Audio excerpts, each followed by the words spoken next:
Hi friends, പുതിയൊരു വീഡിയോയിലേക്ക് സ്വാഗതം. കുറേ ദിവസമായി ഞാൻ ചാനലിൽ സജീവമായിട്ട് പ്രവർത്തിക്കുന്നില്ല. തീർച്ചയായിട്ടും നമ്മുടെ ഫാമിലി ഒരുപാട് പേര് എനിക്ക് മെസ്സേജ് ചെയ്യുകയുണ്ടായി. എന്താണ് ഇതൊക്കെ കാണാത്തത്, കുറേ ആയല്ലോ, ഹെൽത്ത് ഇഷ്യൂസൊക്കെ എങ്ങനെയായി എന്നൊക്കെ ചോദിക്കുന്നുണ്ട്. ഹെൽത്തൊന്നും കുഴപ്പമില്ല.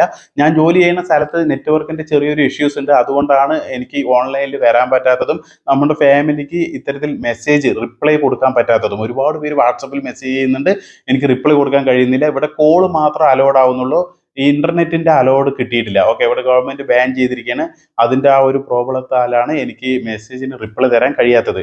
അപ്പൊ ഈ ഒരു വീഡിയോ ഇടുന്നത് പലവരുടെയും വൈഫൈ വെച്ചിട്ടൊക്കെ ഉള്ളവരുണ്ടല്ലോ, അവരുടെ നിന്നൊക്കെ കുറച്ച് ചോദിച്ചിട്ടൊക്കെയാണ് ഞാൻ ഈ വീഡിയോ അപ്ലോഡ് ചെയ്യാൻ ഉദ്ദേശിക്കുന്നത്. അപ്പോൾ അപ്ലോഡ് ആയി കഴിഞ്ഞാൽ തീർച്ചയായിട്ടും നിങ്ങളുടെ കയ്യിൽ ഈ വീഡിയോ കിട്ടുന്നതായിരിക്കും. എന്താ വെച്ചാൽ ഇത് അത്രയും ഇമ്പോർട്ടൻ്റ് ആയിട്ടുള്ള ഒരു വീഡിയോ ആണ്, ടാക്സ് ഇൻഫർമേഷൻ്റെ വീഡിയോ ആണ്. കാരണം അതിൻ്റെ ഡേറ്റ് കഴിയെ നമ്മുടെ ഫാമിലിക്ക് ഈ ഒരു ഇൻഫർമേഷൻ പാസ് ചെയ്യണം എന്ന് കരുതിയിട്ട് തന്നെയാണ്. കുറച്ച് റിസ്ക് ആണെങ്കിലും ശരി, എങ്ങനെയെങ്കിലും ഈ വീഡിയോ നിങ്ങളുടെ കയ്യിൽ എത്തിക്കണം എന്ന് കരുതിയത്. ഓക്കെ, അപ്പോൾ ഹെയർ സ്റ്റൈലൊക്കെ മാറിയിട്ടുണ്ട്. അത് നമ്മുടെ ഞാൻ നാട്ടിലുള്ളപ്പോൾ അവിടുത്തെ ഒരു ബാർബർ മിഷ്യൻ വെച്ചതാണ്. അത് വെച്ചപ്പോൾ മൊത്തം പോയി. അതുകൊണ്ടാണ് ഹെയർ സ്റ്റൈൽ ഇങ്ങനെ ആയിരിക്കുന്നത് കേട്ടോ. അപ്പോൾ ഈ ഒരു ടാക്സ് ഇൻഫർമേഷനെ കുറിച്ച് നമ്മുടെ ഫാമിലി മെമ്പേഴ്സ് തീർച്ചയായിട്ടും അറിഞ്ഞിരിക്കണം. പലവർക്കും പല രീതിയിലാണ് കാണുന്നത്. ടാക്സ് ഇൻഫർമേഷനെ കുറിച്ച് ചെറിയൊരു കാര്യം പറഞ്ഞുതരാം. ഒരിക്കലും നിങ്ങളുടെ അക്കൗണ്ടിലോട്ട് വന്നിട്ടുള്ള പൈസൻ്റെ ടാക്സ് അല്ല ഈ കട്ടാകുന്നത്. നിങ്ങൾക്ക് യു എസിൽ നിന്നുള്ള വ്യൂവേഴ്സിൻ്റെ അടിസ്ഥാനത്തിൽ അവിടെ നിന്ന്, അതായത് യു എസിൽ നിന്നുള്ള വ്യൂവേഴ്സ് ഉണ്ടല്ലോ, അവിടെ നിന്ന് വ്യൂവേഴ്സിൻ്റെ അടിസ്ഥാനത്തിലാണ് നിങ്ങൾ ടാക്സ് ഇൻഫർമേഷൻ ചെയ്ത് കഴിഞ്ഞാൽ 15% നിങ്ങളുടെ കട്ടാകുള്ളൂ. അത് നിങ്ങൾ ചെയ്യാത്ത പക്ഷം നിങ്ങളുടെ ഓൾ ഓവർ വരുമാനം, അത് എവിടെ നിന്ന് വ്യൂസ് വന്നിട്ടുള്ള വരുമാനമാണെങ്കിൽ ശരി, നിങ്ങൾ ടാക്സ് ഇൻഫർമേഷൻ ചെയ്യാത്ത പക്ഷം നിങ്ങളുടെ 30% കട്ടാവും. ഓക്കെ, ഇതെല്ലാവരും അറിഞ്ഞിരിക്കണം. അതുകൊണ്ട് തന്നെ ടാക്സ് ഇൻഫർമേഷൻ ചെയ്യൽ മസ്റ്റാണ്, എല്ലാവരും ചെയ്തിരിക്കണം. അപ്ഡേറ്റ് ചെയ്തിരിക്കൽ മസ്റ്റാണ്. ഓക്കെ, അപ്ഡേറ്റ് ചെയ്യാനുള്ളവർ തീർച്ചയായിട്ടും അപ്ഡേറ്റ് ചെയ്യണം. അതുകൊണ്ടാണ് ഈ വീഡിയോ വളരെ ഇമ്പോർട്ടൻ്റ് ആണെന്ന് പറയാൻ കാരണം ഡിസംബർ 31 വരെ അല്ലെങ്കിൽ ഡിസംബർ 10-ാം തീയതി വരെയൊക്കെയാണ് എക്സ്പയറി ഡേറ്റ് അവർക്ക് കൊടുത്തിട്ടുണ്ടാവുക. അതുകൊണ്ടാണ് ഇത് ഡീറ്റെയിൽ ആയിട്ട് ഞാൻ പറഞ്ഞു തരുന്നത്. ഈ വീഡിയോ സ്കിപ്പ് ചെയ്യാതെ കാണണം. എന്താണെന്ന് വെച്ചാൽ നിങ്ങളുടെ ഇത്തരത്തിൽ ആ ഒരു എക്സ്പയറി ഡേറ്റിന്റെ മുമ്പായിട്ട് നിങ്ങൾ ചെയ്തില്ലെങ്കിൽ നിങ്ങളുടെ എക്സ്പയറി ഡേറ്റ് കഴിഞ്ഞ ശേഷം നിങ്ങൾക്ക് ചെയ്യാൻ സാധിക്കില്ല. പിന്നെ അതൊരു 2-3 വർഷം കഴിഞ്ഞിട്ടൊക്കെ ചെയ്യാൻ പറ്റുള്ളൂ എന്നുള്ള ഒരു അപ്ഡേറ്റ് വന്നു കഴിഞ്ഞാൽ തീർച്ചയായിട്ടും നിങ്ങൾക്ക് നഷ്ടമാകും. 30% നിങ്ങളുടെ പൈസ പോവുക എന്ന് പറഞ്ഞാൽ വലിയൊരു ഭീമമായ തുക നിങ്ങൾക്ക് നഷ്ടമാകും. അതുകൊണ്ട് തന്നെ ഇത് ഡീറ്റെയിൽ ആയിട്ട് അറിഞ്ഞ് എല്ലാവരും ടാക്സ് ഇൻഫർമേഷൻ ചെയ്യാൻ നോക്കുക. ഓക്കെ, അപ്പോൾ ഞാൻ നിങ്ങൾക്ക് ഡീറ്റെയിൽ ആയിട്ട് വീഡിയോ റെക്കോർഡ് ചെയ്ത് കാണിച്ചു തരാം. ഇവിടെ ഒരു ടാക്സ് ഇൻഫർമേഷൻ ചെയ്ത് ഇൻറിവ്യൂ കാണിച്ചു തരുന്നുണ്ട്. ഡിസംബർ 31, 2027. അതായത് ടാക്സ് ഇൻഫർമേഷൻ നിങ്ങൾ ചെയ്ത് കഴിഞ്ഞാൽ റിവ്യൂലോട്ട് പോകും. അപ്പോൾ ഇവിടെ എക്സ്പയറി ഡേറ്റ് അത് കാണിക്കുന്നതായിരിക്കും. ഡിസംബർ 31, 2027 വരെ ഇവിടെ ടൈം കൊടുത്തിട്ടുണ്ട്. അപ്പോൾ ഇത് കാണിച്ചു തരാനുള്ള കാരണം എന്താണെന്ന് വെച്ചാൽ, നിങ്ങൾ ടാക്സ് ഇൻഫർമേഷൻ ചെയ്തിട്ട് റിവ്യൂ പോയി കഴിഞ്ഞാൽ പലവരും ഇങ്ങനെ ടെൻഷൻ ആവാറുണ്ട്. എപ്പോഴാണ് ഇത് ശരിയാകുക. റിവ്യൂ പോയി കഴിഞ്ഞാൽ അപ്രൂവൽ കിട്ടും. അപ്രൂവ്ഡ് ആവുന്ന വരെ നിങ്ങൾ ഇടയ്ക്ക് ചെക്ക് ചെയ്താൽ മതി. പിന്നെ ശ്രദ്ധിക്കേണ്ടത്, ഇത്തരത്തിൽ റിവ്യൂ എന്ന് പറഞ്ഞിട്ട് നിങ്ങൾ പാനിക് ആവാണ്ടിരിക്കുക. ഒരു ടെൻഷനും വേണ്ട. അത് നിങ്ങൾക്ക് ഓക്കെ ആവും. ഇല്ലെങ്കിൽ എന്തെങ്കിലും ഡോക്യുമെന്റ് സബ്മിറ്റ് ചെയ്യാനാണ് പറയുള്ളൂ, നിങ്ങൾക്ക് തീർച്ചയായിട്ടും കിട്ടുന്നതായിരിക്കും. അതിലൊരു ടെൻഷനും വേണ്ട. നിങ്ങൾക്ക് മെയിൽ വരാനും സാധ്യതയുണ്ട്. മെയിൽ വരും, അപ്രൂവ്ഡ് ആയി പറഞ്ഞിട്ട് മെയിലും വരും. ഓക്കെ, അപ്പോൾ ഇതൊരു കാര്യം മനസ്സിലാക്കുക. ഇനി അടുത്തത് ഞാൻ നിങ്ങൾക്ക് ഇവിടെ കാണിച്ചു തരാം. ഇവിടെ കണ്ടോ, ഇവിടെ ഡിസംബർ 31, 2024 വരെയാണ് ഇവിടെ എക്സ്പയറി ഡേറ്റ്. ഓക്കെ, ഈ ഒരു ഡേറ്റിൻ്റെ ഉള്ളിൽ ഇവിടെ അപ്രൂവ്ഡ് ആണ് കാണിക്കുന്നത്. ഇതാണ് ഇവിടെ മനസ്സിലാക്കേണ്ടത്. പലവർക്കും ഇത്തരത്തിലായിരിക്കും. ഡിസംബർ 10-ാം തീയതി വരെ, ഡിസംബർ 31-ാം തീയതി വരെ, ഏതൊരു ഡേറ്റ് ആണെങ്കിലും അതിന് മുന്നോടിയായിട്ട് നിങ്ങൾക്ക് ടാക്സ് ഇൻഫർമേഷൻ ഇവിടെ അപ്ഡേറ്റ് ചെയ്യാൻ, ഇവിടെ കണ്ടോ സബ്മിറ്റ് ന്യൂ ഫോം എന്നുള്ളതിൽ ക്ലിക്ക് ചെയ്തിട്ട് ഈ ഒരു ഫോമിനെ വീണ്ടും നിങ്ങൾ അപ്ഡേറ്റ് ചെയ്യുക.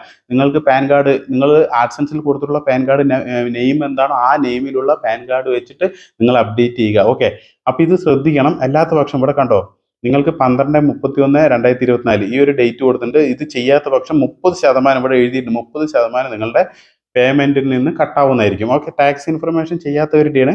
ചെയ്ത് അപ്രൂവൽ, ഇവിടെ അപ്രൂവ്ഡ് എന്ന് ഇതുപോലെ ഗ്രീൻ ആയിട്ട് കണ്ടു കഴിഞ്ഞാൽ, അതുപോലെ എക്സ്പയറി ഡേറ്റ് ഡിസംബർ 31 എന്നുള്ളത് ഡിസംബർ 31, 2027 വരെയൊക്കെ കിട്ടും. ഓക്കെ, അപ്പോൾ അങ്ങനെയാണെങ്കിൽ ഒരു പ്രശ്നമില്ല. ഓക്കെ, ഇതൊരു കാരണം പറഞ്ഞു തരാൻ കാരണം എന്താണെന്ന് വെച്ചാൽ, ഇത് അറിഞ്ഞിരിക്കണം. ടാക്സ് ഇൻഫർമേഷൻ എന്തുകൊണ്ടാണ് എൻ്റെ അപ്രൂവ്ഡ് ആവാത്തത്, എന്തെങ്കിലും പ്രശ്നമുണ്ടോ, ഇങ്ങനെയൊക്കെ ഉണ്ടെങ്കിൽ തീർച്ചയായിട്ടും കോൺടാക്ട് ചെയ്യുക, മെസ്സേജ് ചെയ്യുക. ഓക്കെ, തീർച്ചയായിട്ടും ഞാൻ ഹെൽപ്പ് ചെയ്യുന്നതായിരിക്കും. അതേപോലെ തന്നെ പലവർക്കും ഇത്തരത്തിലും വരും. ഈ കണ്ടോ, അപ്രൂവ്ഡ് എന്ന് കാണിച്ചിട്ട് 2023 ചെയ്തതാണ്, ഇവർ എക്സ്പയർസ് എന്ന് പറഞ്ഞിട്ട് ഇവിടെ കാണിക്കുന്നുണ്ട്. അപ്പോൾ ഇത്തരത്തിൽ വന്നു കഴിഞ്ഞാൽ ടെൻഷൻ ആവേണ്ട. നിങ്ങളുടെ എക്സ്പയർ ആവുന്നതല്ല എന്നുള്ള രീതിക്കാണ്. നിങ്ങൾക്ക് ആ ഒരു ഡേറ്റ് തരാത്തത് കൊണ്ട് ഇത്തരക്കാർ ഒന്നും ചെയ്യേണ്ട. ഓക്കെ, ഇവിടെ നിങ്ങൾക്ക് വേറെ ചെയ്യാനായിട്ട് എക്സ്ട്രാ കാണിക്കുന്നൊന്നുമില്ലല്ലോ. അഥവാ ഡോക്യുമെന്റ് സബ്മിറ്റ് ചെയ്യാൻ പറയുന്നുണ്ടെങ്കിൽ ഡോക്യുമെന്റ് സബ്മിറ്റ് ചെയ്താൽ മതി. ഒന്നുമില്ല എന്നുണ്ടെങ്കിൽ ഇത്തരത്തിൽ നിങ്ങൾക്ക് ഡേറ്റ് ഒന്നും തന്നിട്ടില്ല എന്നുണ്ടെങ്കിൽ ഒരു ടെൻഷനും വേണ്ട. ഓക്കെ, ഇത്തരക്കാർക്ക് കേട്ടോ, ഇതുപോലെയുള്ള ആളുകൾ മാത്രം ശ്രദ്ധിക്കുക. രണ്ടാമത്തത് ഇവിടെ ഏറ്റവും ലാസ്റ്റ് ആയിട്ട് ഒന്ന് പറയാനുള്ളത് കണ്ടോ, ഡിസംബർ 31, 2027 ആക്ഷൻ റിക്വയർഡ് എന്ന് പറഞ്ഞിട്ട് ഇവിടെ കാണിക്കുന്നുണ്ട്. ഇങ്ങനെയുള്ള ആളുകൾ എന്താ ചെയ്യേണ്ടതെന്ന് വെച്ചാൽ ഇവിടെ കണ്ടോ, സബ്മിറ്റ് മിസ്സിംഗ് ഡോക്യുമെന്റ്സ് കണ്ടോ, ഈ മിസ്സിംഗ് ഡോക്യുമെന്റ്, ഈ സബ്മിറ്റ് മിസ്സിംഗ് ഡോക്യുമെന്റ് എന്നുള്ളതിൽ ക്ലിക്ക് ചെയ്തിട്ട് നിങ്ങളുടെ സബ്മിറ്റ് ആ ഡോക്യുമെന്റ്, നിങ്ങളുടെ മിസ്സിംഗ് ആയിട്ടുള്ള ഡോക്യുമെന്റ് അവിടെ സബ്മിറ്റ് ചെയ്യുക. നെയിം നോക്കേണ്ടത് ആഡ്സൻസിലുള്ള നെയിം ഏതാണോ ആ നെയിമിലുള്ള ഡോക്യുമെന്റ് ആണ് ഇവിടെ നിങ്ങൾ സബ്മിറ്റ് ചെയ്യേണ്ടത്. ഓക്കെ, അപ്പോൾ സബ്മിറ്റ് ചെയ്ത് കഴിഞ്ഞാൽ നിങ്ങൾക്ക് ഡൺ ആവുന്നതായിരിക്കും. ടെൻഷൻ ആവേണ്ട ഒരു കാര്യമില്ല, വർക്ക് ചെയ്താൽ മതി. പെട്ടെന്ന് ഇത് അപ്രൂവൽ കിട്ടാൻ വേണ്ടി ശ്രമിച്ചാൽ മതി. അല്ലാണ്ട് നിങ്ങൾ ടെൻഷൻ ആവേണ്ട. ഈ ഡേറ്റിൻ്റെ ഉള്ളിൽ ഇവിടെ 2027 ഡേറ്റ് കൊടുത്തിട്ടുണ്ടെങ്കിലും എക്സ്പയറി ഡേറ്റ് അങ്ങനെ കൊടുത്തിട്ടുണ്ടെങ്കിലും പെട്ടെന്ന് ചെയ്യണം.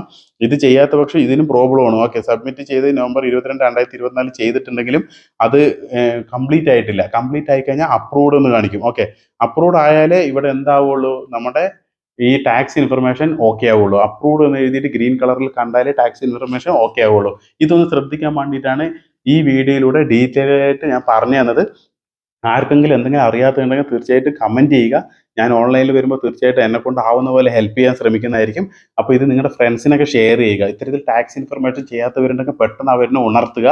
ഒരു പക്ഷേ അവർ മറന്നുപോയി, ഈ വർഷം കഴിഞ്ഞു പോയി കഴിഞ്ഞാൽ ഇനി അടുത്ത പിന്നെ ജനുവരിയിലുള്ള പേയ്മെൻറ്റ് തൊട്ടിട്ട് 30% അവരുടെ പൈസ പോയി കഴിഞ്ഞാൽ ഭീമമായ തുക നഷ്ടപ്പെടും.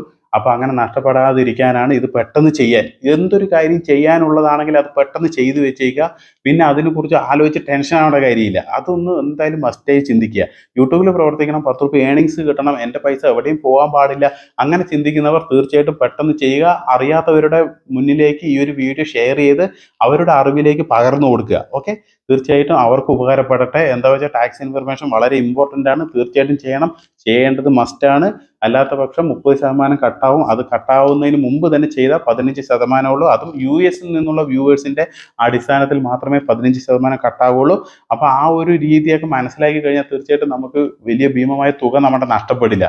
ഓക്കെ, അതും കൂടി ശ്രദ്ധിക്കാൻ വേണ്ടിയിട്ടാണ് ഇത് ഡീറ്റെയിൽ ആയിട്ട് ഈ വീഡിയോയിലൂടെ ഞാൻ നിങ്ങളുമായിട്ട് ഷെയർ ചെയ്തത്. ഓക്കെ, അപ്പോൾ ഈ വീഡിയോയെക്കുറിച്ചുള്ള അഭിപ്രായം തീർച്ചയായിട്ടും കമൻറ്റായി രേഖപ്പെടുത്തുക. ചാനൽ ആദ്യമായിട്ട് കാണുന്ന ആളാണെങ്കിൽ തീർച്ചയായിട്ടും ചാനൽ ഒന്ന് സബ്സ്ക്രൈബ് ചെയ്യുക. വീണ്ടും ഇതുപോലെ യൂസ്ഫുൾ ആയിട്ടുള്ള നല്ല നല്ല വീഡിയോയുമായി വരുന്നവരെല്ലാവർക്കും ജയ് ഹിന്ദ്.